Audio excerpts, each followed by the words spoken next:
Los Angeles അക്ഷരാർത്ഥത്തിൽ ഇപ്പോൾ കത്തിയമരുകയാണ്. കൃത്യമായ കാരണം പറയാൻ കഴിയാതെ സാങ്കേതികവിദ്യക്ക് നിയന്ത്രിക്കാൻ കഴിയാത്ത തരത്തിൽ ആ നഗരത്തെ തീ തിന്നുകയാണ്. 10,000-കണക്കിന് ഏക്കർ സ്ഥലം ഇതിനോടകം കത്തിയമർന്നു. നിരവധി പേർ മരിച്ചു. ലക്ഷക്കണക്കിന് ആളുകളെ മാറ്റിപ്പാർപ്പിച്ചു. ഹോളിവുഡ് സെലിബ്രിറ്റികൾ അടക്കമുള്ള നിരവധി പേരുടെ ആയുഷ്കാല സമ്പാദ്യം വെന്ത് വെണ്ണീറായി. ജനുവരി 7-ന് ആരംഭിച്ച കാട്ടുതീ ഇപ്പോഴും നിയന്ത്രിക്കാൻ കഴിയാതെ പടർന്നു പിടിക്കുകയാണ്. ഇതിനിടെ ചിലർ അമേരിക്കയിലെ കാട്ടുതീയെ സാമൂഹിക മാധ്യമങ്ങളിൽ ആഘോഷിക്കുകയും ചെയ്യുന്നുണ്ട്. ദൈവശാപം ആണോ ഈ അഗ്നിബാധ എന്ന് ചോദിക്കുന്നവരുമുണ്ട്.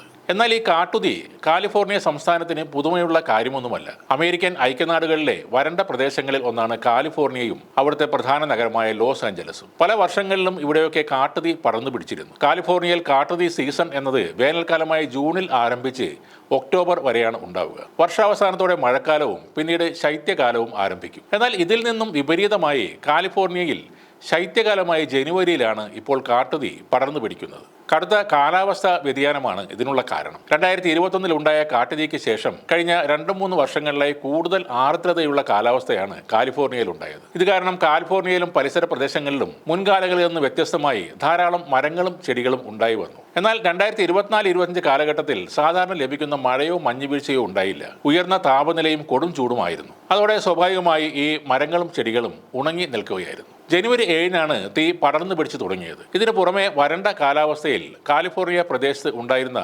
സാന്ത അന കാറ്റ് വീശി അടിക്കുകയും ചെയ്തു. ഇത് കാട്ടുതീയെ പടർന്നു പിടിക്കുന്നതിന് സഹായിക്കുകയും ചെയ്തു. കാട്ടുതീ കത്തിപ്പിടിച്ചു തുടങ്ങിയത് എവിടെയാണെന്നോ എങ്ങനെയാണെന്നതിനോ വ്യക്തമായ ഒരു ഉത്തരം നൽകാൻ ഇപ്പോഴും അധികൃതർക്ക് സാധിച്ചിട്ടില്ല. എന്നാൽ 2021-ലെ കാട്ടുതീക്ക് 2 കാരണങ്ങളായിരുന്നു ഉണ്ടായിരുന്നത്. ഒന്ന്, ശക്തമായ ഇടിമിന്നൽ കാരണമുണ്ടായ സ്പാർക്ക് തീപിടുത്തത്തിന് കാരണമായി. മറ്റൊന്ന്, കാറ്റ് വീശി അടിച്ചതോടെ കാലിഫോർണിയ പ്രദേശത്തുണ്ടായിരുന്ന ഇലക്ട്രിക് വയറുകൾ കൂട്ടി ഉരസുകയും അങ്ങനെ തീ ഉണ്ടാകുകയും ചെയ്തു. ഇപ്പോഴത്തെ ഈ തീപിടുത്തത്തിൽ ഇടിമിന്നലിന്റെ സാധ്യത അധികൃതർ തള്ളിക്കളയുന്നുണ്ട്. മറ്റൊരു ആരോപണം ഹോളിവുഡ് ഹിൽ സ്റ്റേഷൻ അടക്കമുള്ള പ്രദേശത്ത് ഒരു വ്യക്തി പെട്രോൾ ഒഴിച്ച് തീ ഉണ്ടാക്കുകയും ഇത് പടർന്ന് കാട്ടുതീയായി മാറി എന്നതുമാണ്. CNBC പോലുള്ള മാധ്യമങ്ങൾ ഇക്കാര്യം റിപ്പോർട്ട് ചെയ്തിട്ടുണ്ട്. ഇപ്പോൾ ലോസ് ആഞ്ചലസിലെ തെരുവുകൾക്ക് പിങ്ക് നിറമാണ്. കാട്ടുതീ നഗരത്തെ കീഴ്പ്പെടുത്തുമ്പോൾ പ്രതിരോധ മാർഗമെന്ന നിലയിൽ സർക്കാർ പിങ്ക് പൗഡർ ആകാശത്ത് നിന്നും ഭൂമിയിലേക്ക് വിതർന്നത് കൊണ്ടാണ് ഈ നിറം മാറ്റം. ഒരു പരിധിവരെ കാട്ടുതീ പടരുന്നത് പ്രതിരോധിക്കാൻ കഴിയുന്ന ഫോസ്ചെക് എന്ന പ്രത്യേകതരം രാസപദാർത്ഥമാണ് പിങ്ക് നിറത്തിൽ ലോസ് ആഞ്ചലസിൽ ഇപ്പോൾ നിറയുന്നത്. ഫോസ്ചെക് ഒരു പ്രധാന അഗ്നി പ്രതിരോധ വസ്തുവെന്ന നിലയിൽ